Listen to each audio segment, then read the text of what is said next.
We have been, for those of you who are just joining us, we're going through the 12 steps of AA, which may seem really strange for a church to do, but we have our roots as a recovery ministry.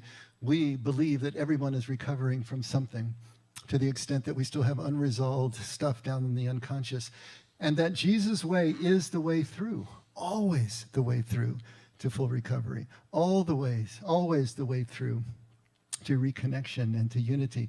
And so it makes perfect sense for us to see the 12 steps of AA as that circular journey, that rite of passage in the truest sense of a rite of passage, or a hero's journey. But it also marks the journey that Jesus takes along his own way, both himself and as he is teaching it to his followers. And so we see the 12 steps as a ritualized form of Jesus' way. And it's beautiful in that it gives us concrete steps that we can take. Sometimes Jesus' way just seems kind of amorphous to us. We don't really know how to get any traction with it, to really connect with it. And so the 12 steps can help us in this ritualized way to see what those steps are. What is it that we're actually doing when we're following Jesus' way?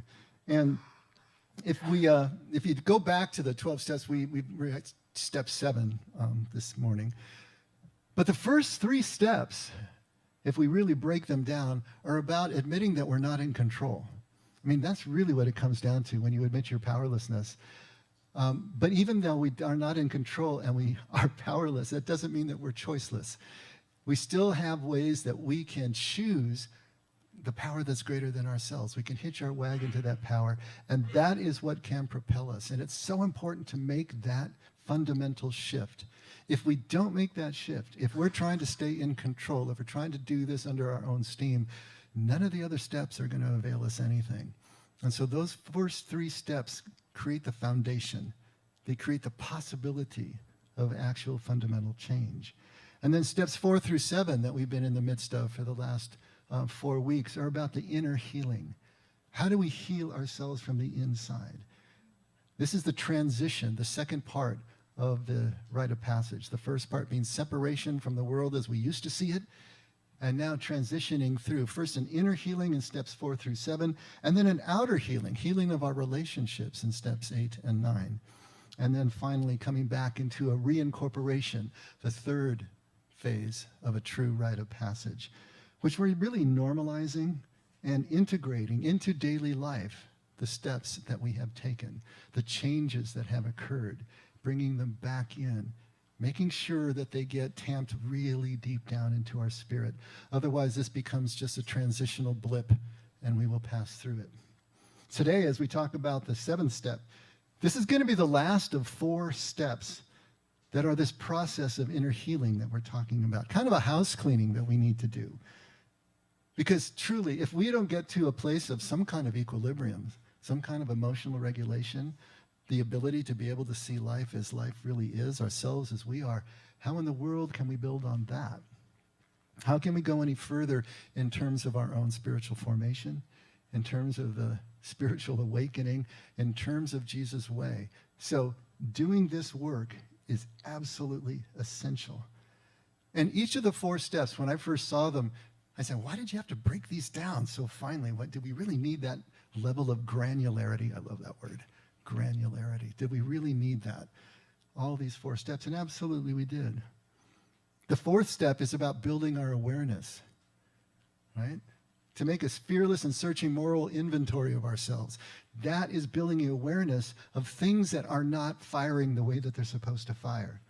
Step 5 is about reconnection. Step 5 is about forgiveness. When we admit those character defects to ourselves, to God, and to another human being, man, especially when it comes to the other human being, that's a frightening aspect. But when they look at us and say, hey, that's nothing, look it over here, and they show you their scars, it's like, okay, we're now part of the herd again. We're brought back in. We thought that all of those character defects, all those things were keeping us isolated, that if people really knew us, they wouldn't like us. And then we admit to another and we realize, no, we're still connected. We're still part of the herd.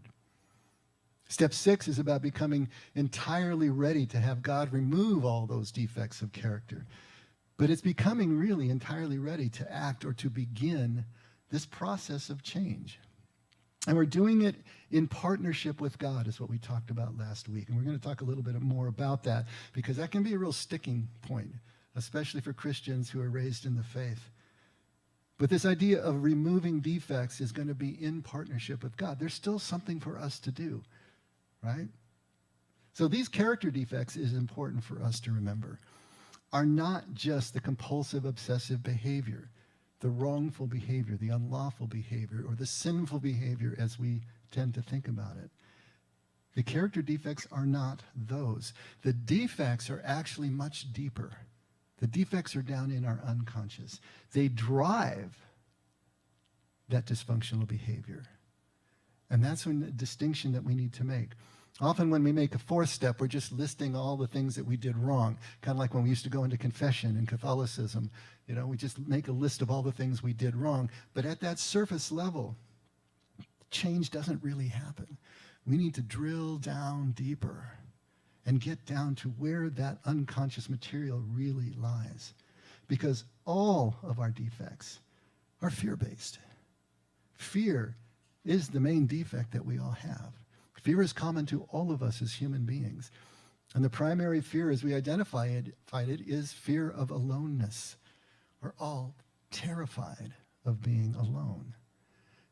And so it's interesting that all the obsessive compulsive behavior that we employ is there to try to soothe that fear of aloneness.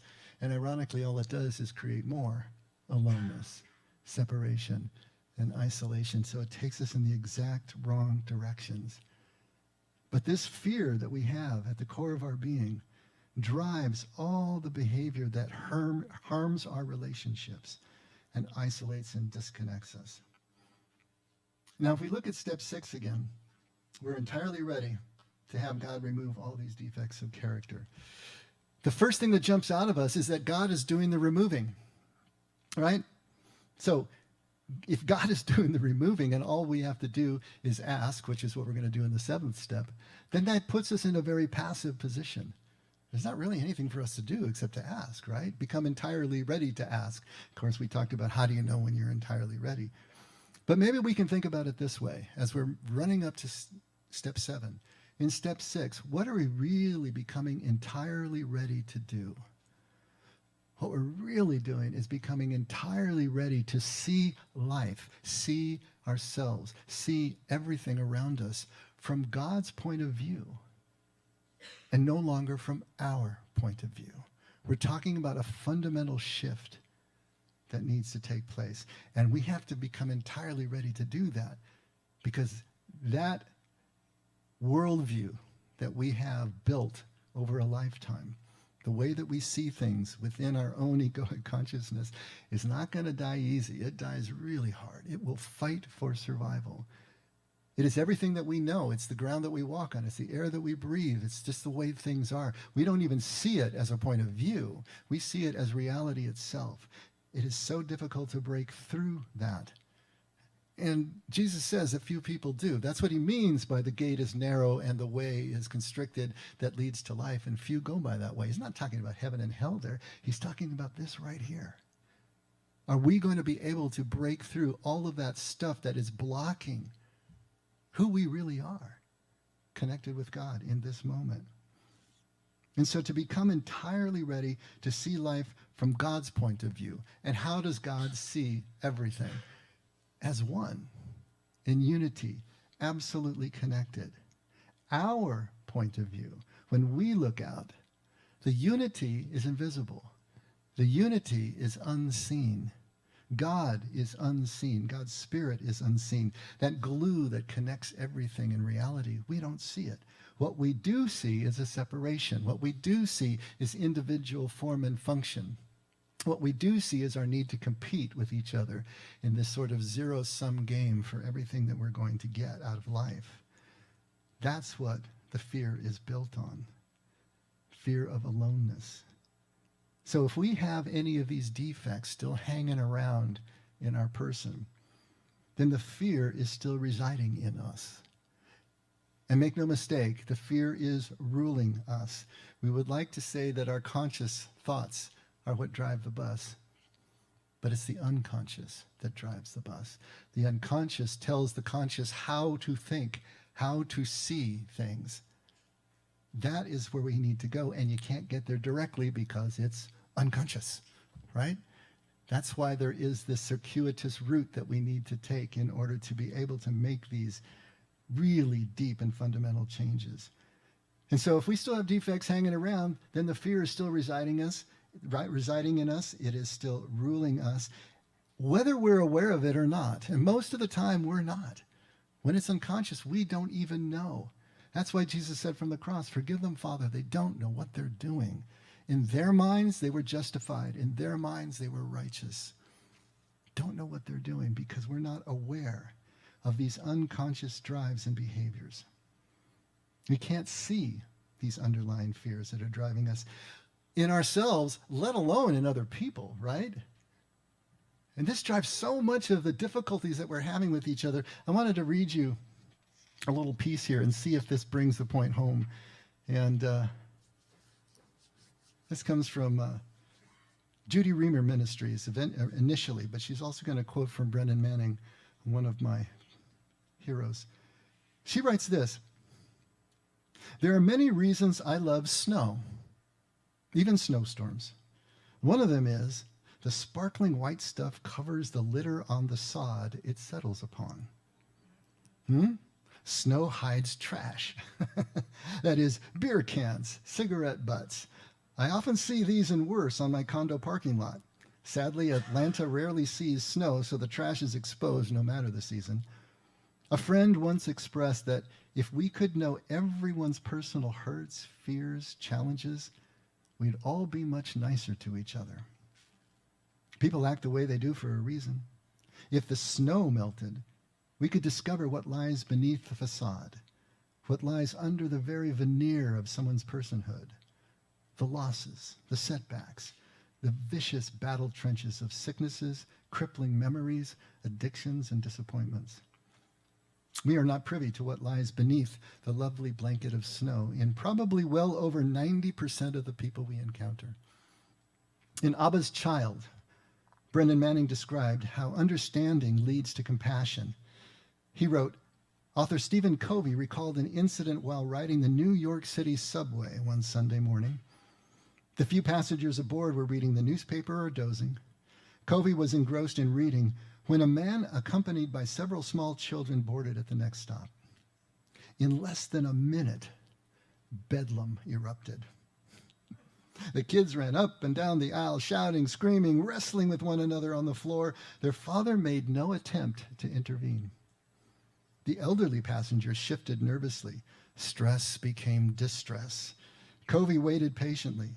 Surely the father would do something to restore some expression of paternal authority. Anything.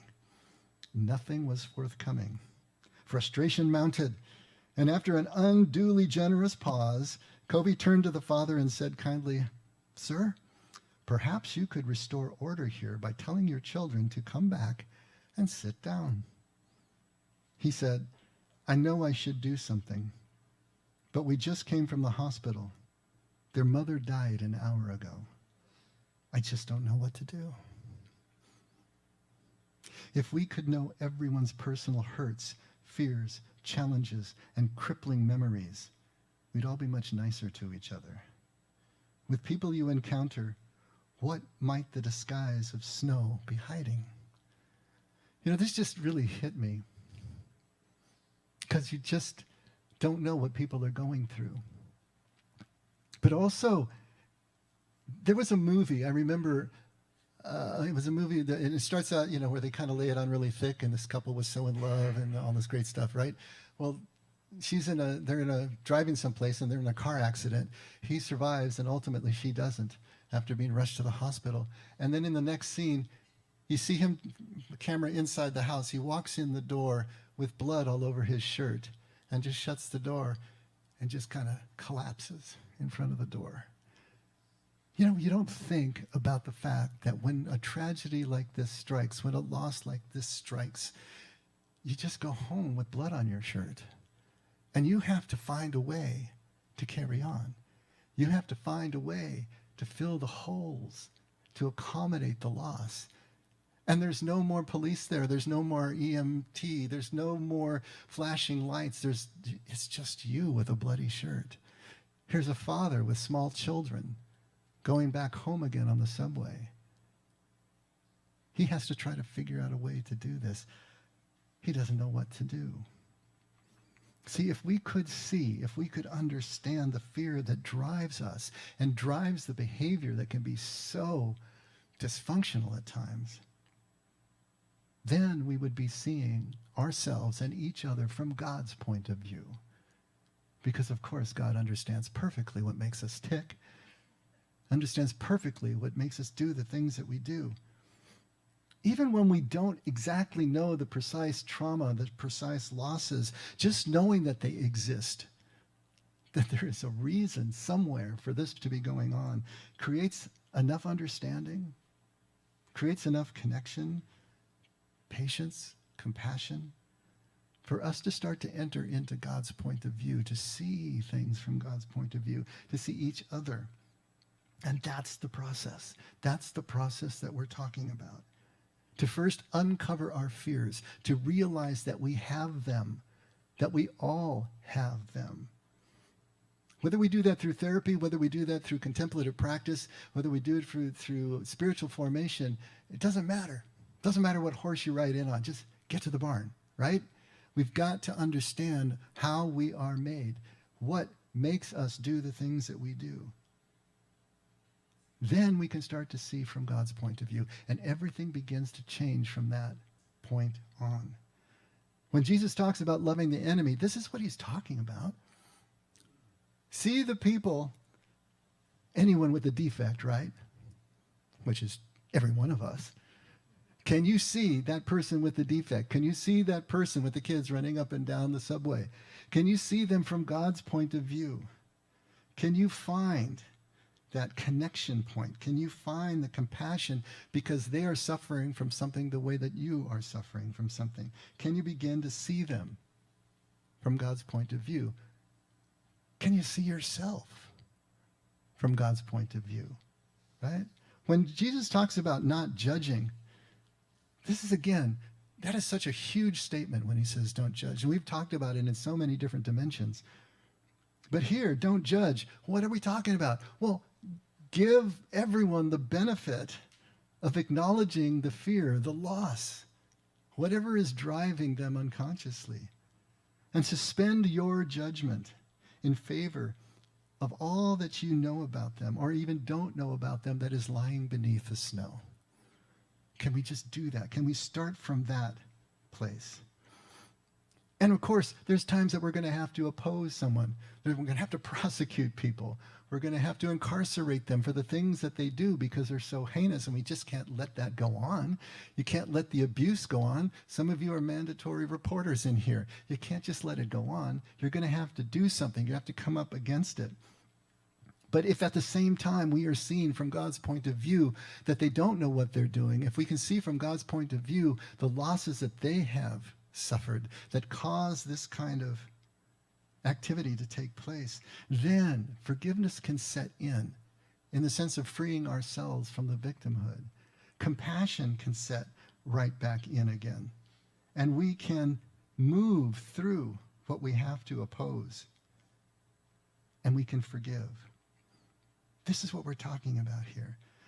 Forgiveness can follow, we can reconnect, and we can bind together again in a common humanity.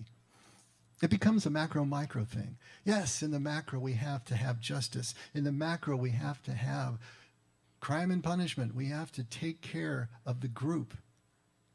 But we're also micro at the same time.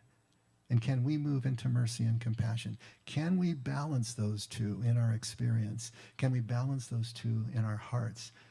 This is where we're coming to if we're going to see the world from God's point of view. And this is where the step is trying to take us. And we are never going to be able to do this for anyone else if we can't do it for ourselves.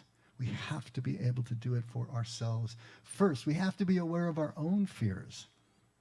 You have to see how they work in us. We have to see how they work us. We have to see how they drive us.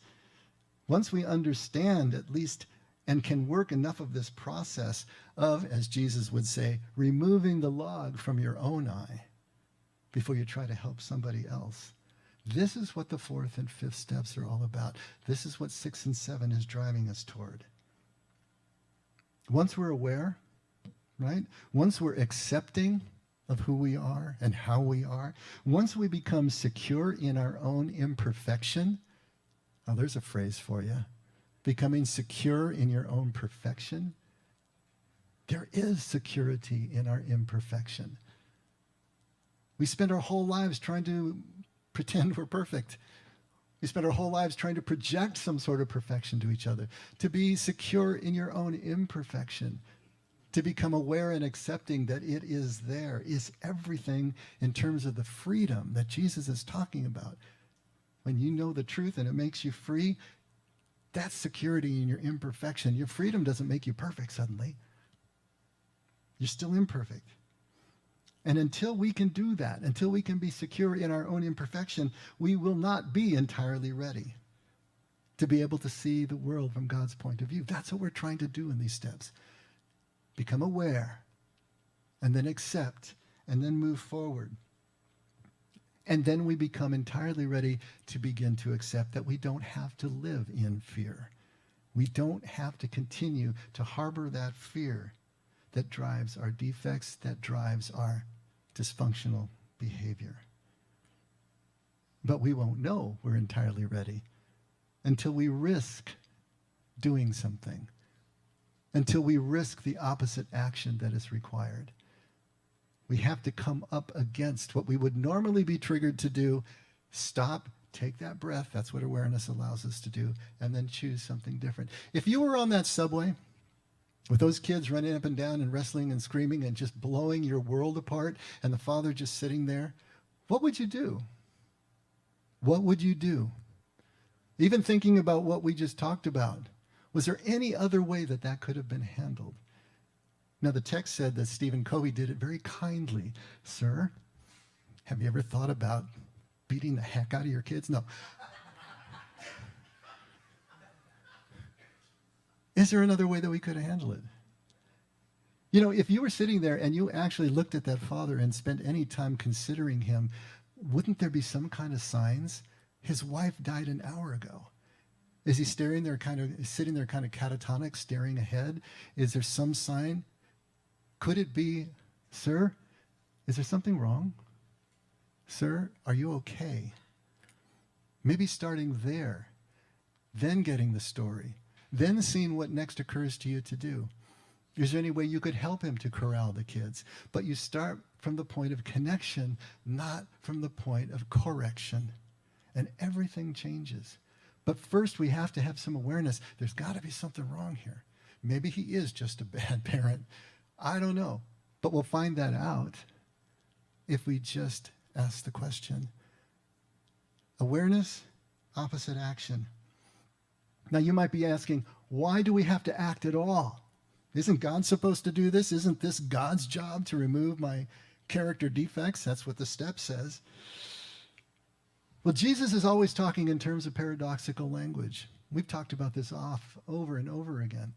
And the steps are using a bit of paradoxical language here. Yes, it's God ultimately who does the removing because we're powerless, remember? But if we don't hitch our wagon to God's power that's greater than ourselves, nothing is going to happen. This language that we see in the New Testament, especially from Jesus, makes no rational sense, right? It's paradoxical in that way. It's not going to make any rational sense until we have experienced what Jesus is trying to get us to experience. Then things change. With experience, what our minds cannot comprehend, our hearts begin to understand at a deeper level. We've made the distinction between certainty and conviction. We'll never have certainty in this life. Intellectual certainty, never.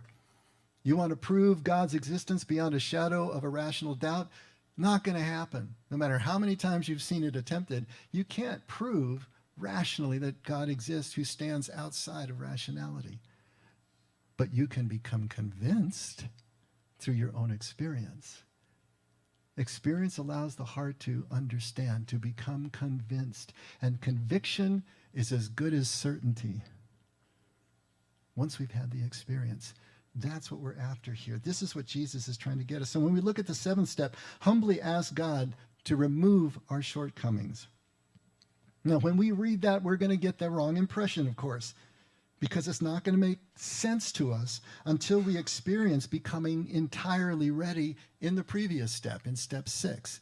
When we have become entirely ready, which means we have taken steps toward starting to experience looking at life and each other and ourselves from God's point of view, then we're going to understand what it means to humbly ask God to remove our shortcomings. Humbly asking God makes this different kind of sense when this happens, when we have had this experience of looking at life from God's point of view. When we read step 7, normally we're going to be focusing on God doing the removing. That's passive, and we've talked about this. Passive is the kiss of death. If we're going to try to do the steps, spiritual formation, contemplative practice, Jesus' way from a passive point of view, we get no place.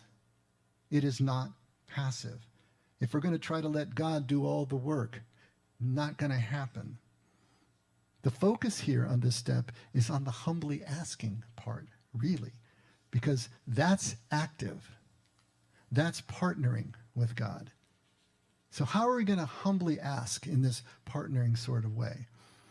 And I guess before we even go there, is it humble to even presume that you can partner with God? I remember saying that to somebody, and they were just incensed. It was blasphemy to say that you could partner with God, because they had God so far other than themselves that there was no way that you partner with God. God is sovereign, right? But I want you to take a look at Micah 6. And we'll start at verse 6. This is one of my favorite passages in the entire Bible. And this is Micah speaking for God. With what shall I come to the Lord and bow myself before the God on high? Shall I come to him with burnt offerings, with yearling calves? Does the Lord take delight in thousands of rams, in 10,000 rivers of oil? Shall I present my firstborn for my rebellious acts, the fruit of my body for the sin of my soul? The Lord has told you, O man, what is good. And what does the Lord require of you? But to do justice, to love kindness, and to walk humbly with your God. You see the change here? You see what Micah is trying to impress upon us? This whole sacrificial system that the Jews had, tuned to a fine art, was a passive way of asking God to act for them on their behalf.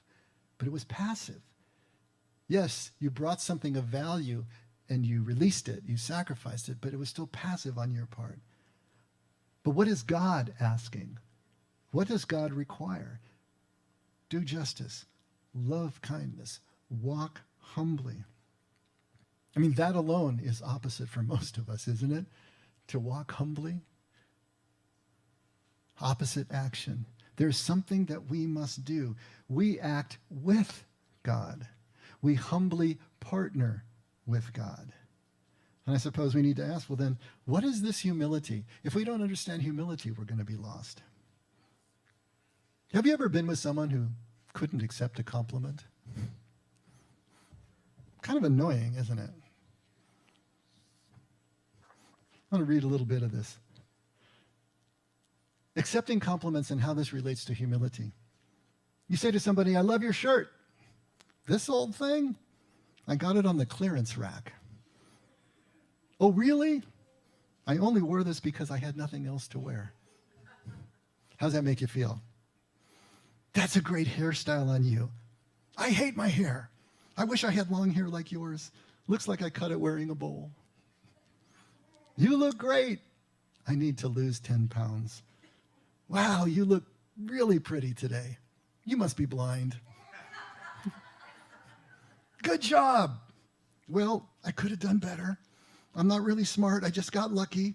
Oh, it was easy. Anyone could have done it.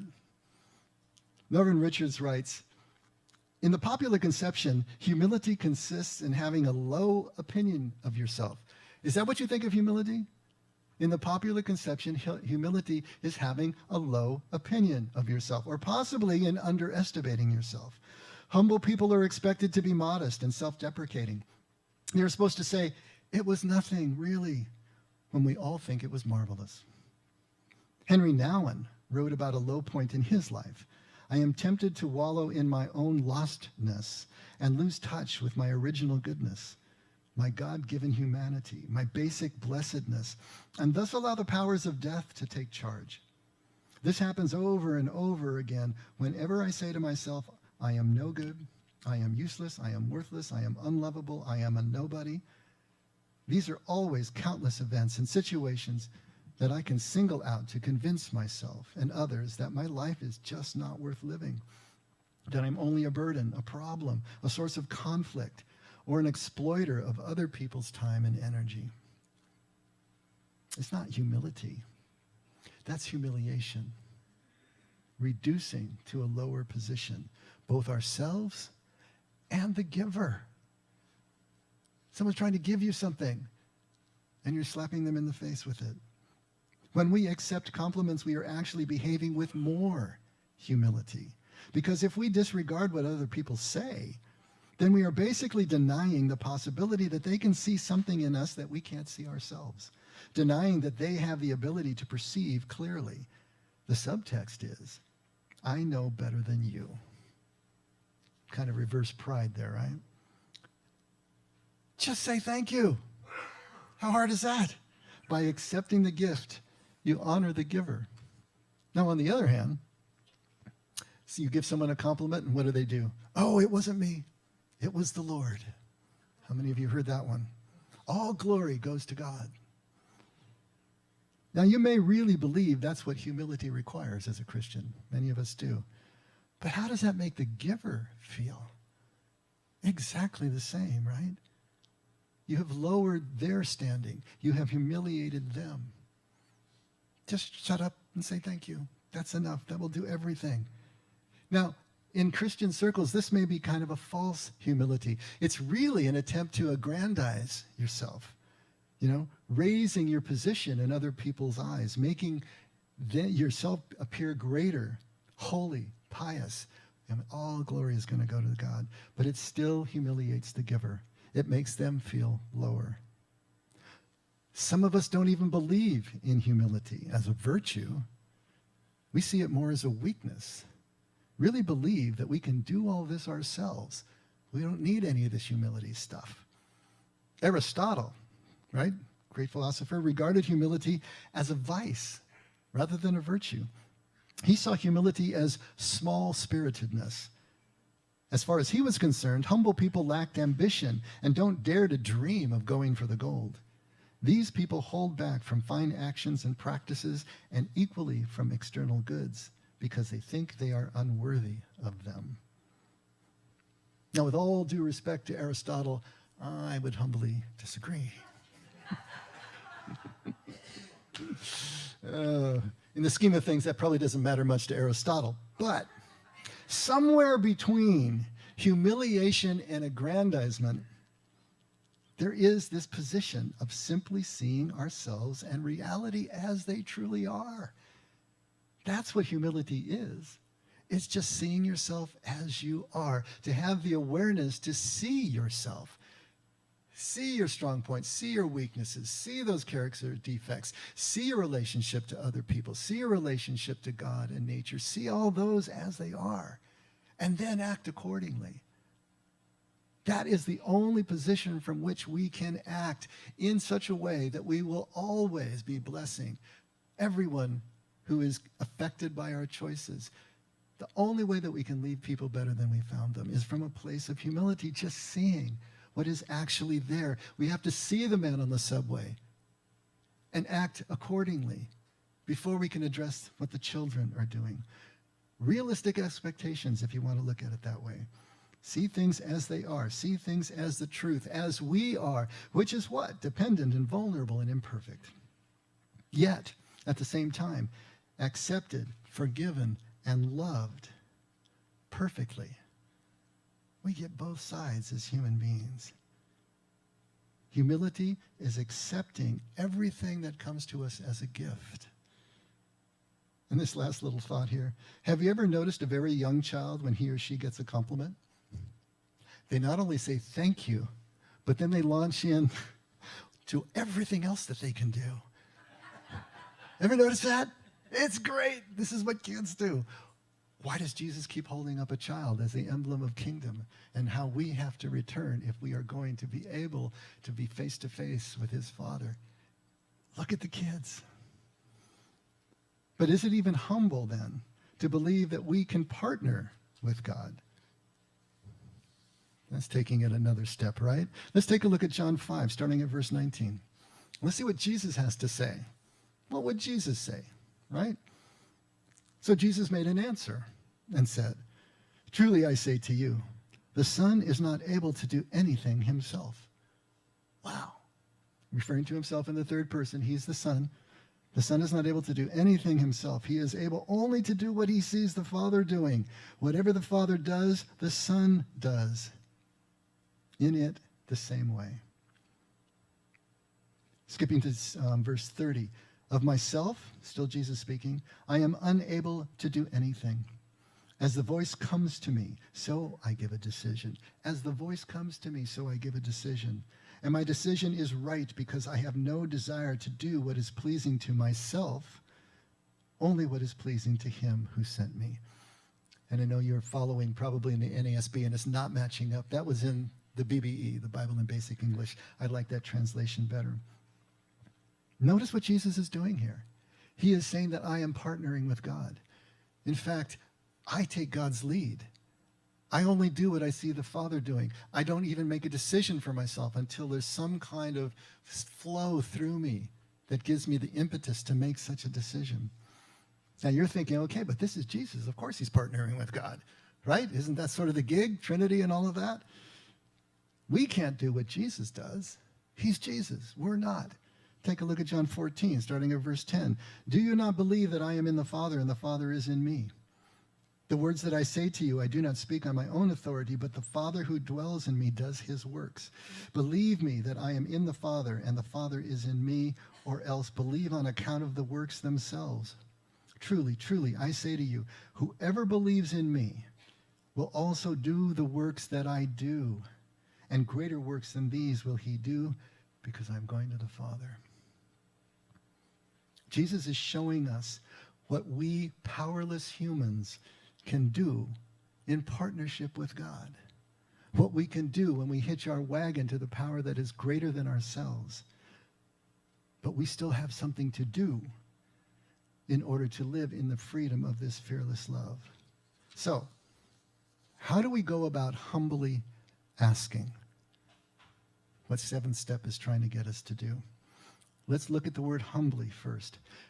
We talked about that. It's accepting who we are, fully loved, fully accepted by God, and also by many other people if we will just let them actually see us. And we'll realize they're not going to run screaming from the room. They are still going to accept us, even though, right? That we get to the point that we have no shame in our dependence. There is no shame in our vulnerability, no shame in our imperfection. We are forgiven and we are connected. To humbly see ourselves as we are, we're going to have at least enough basis in this reality of humility to be fearless enough to proceed, fearless enough to take the next risky step that is only risky because of the fear-based thinking that we have. But how do we take that step? And we don't need to be 100%, right? No, you'll never get there. Is anybody's stone smooth? 51%, that's a good beginning. More often than not, now we can proceed. Progress, not perfection, right? We have to have enough basis in this reality that humility will let us see to be able to take the next step. That's humbly part. Now the ask part. Jesus shows us about this asking from this perspective in Matthew 7, starting at verse 7. He says, ask and it will be given to you. Seek and you will find. Knock and it will be opened to you. For everyone who asks receives, and he who seeks finds, and to him who knocks it will be open. There's 3 verbs there in Aramaic. And we need to look at them in Aramaic to see what he's really telling his followers, and by extension, us. And I know we've gone through this before, but in this context, see if it starts to drive this point home for you. To ask, selu in Aramaic, is not just a casual petition. It's like a police interrogation. It's intense. What it is pointing to is a deep desire. This desire that we want something so badly that it is just coming out our pores practically. Selu is related to the word salah in Aramaic, which means to pray. And we've talked about this before too. To pray in Aramaic, it's related to a hunting term. It's where you go out into the forest and you carefully lay a trap, a snare for a small animal. And you lay the trap and you cover it over with leaves and you make sure that nobody can see it. And then you retire into the blinds and you wait on a hair trigger for that trap to be sprung. And then you will spring into action. It's a leaning forward. It's an expectancy. It's everything kind of tingling. It's that kind of preparedness. That's selah. That's prayer. And you see the connection here to selu, to ask. It's an attitude of this intense longing for something that is not yet realized. That attitude of life. And then secondly, he says you seek, be'ah in Aramaic. Again, this is not passive. It is not just a passive. It is an active, diligent search from inside to outside. This is what steps 4 and 5 are all about. Actively and diligently searching. What is going on in there? What is making me do these things that I don't want to do and keeping me from the things that I do want to do? Remember Paul? He was right in that process himself at the same time. Here is this act, this diligent search, and it's a partnering with ask. Ask and seeking work together. The longing, the desire translates into this deep searching, not leaving any stone unturned, willing to look down into the deep and dark and grody parts of our lives where we really would rather just keep the door shut. But we're willing to open that up. We're willing to look in those dark corners because we don't want anything keeping us from that which we desire. And then finally to knock, kosh in Aramaic, literally means to pound in a tent peg or strike a musical note. And you think, what in the world? You know, okay, well, that's knocking, right? But what are we talking about here? When you pitch the tent, you create a space that now a family can live in. And all the laughter and all the love and all the connection that's going to take place in this space that you have created by pitching that tent. When you strike a musical note, suddenly everyone can hear the tone that was only in your head before. You've made something real that wasn't real before. You've made something that can be shared that couldn't be shared before. That's what this is about, to make it real, to realize, to experience. It starts with the desire, the longing that translates into the search, the action, doing anything that it takes in order to be able to realize something that you hadn't experienced before. This is what humbly asking is all about.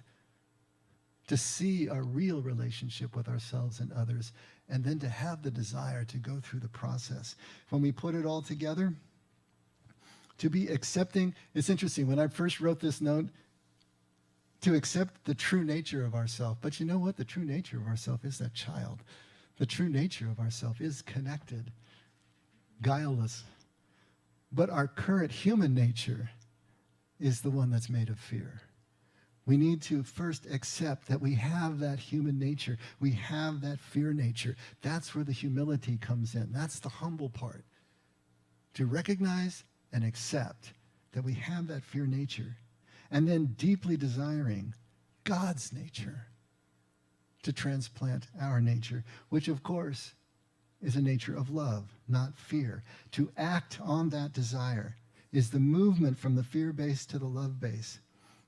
And when we do that, when we act, do that opposite action that is love-based, even though we still may have alarm bells going off inside, that's when our defects become removed slowly, piece by piece, as if as a byproduct to us just showing up to the process.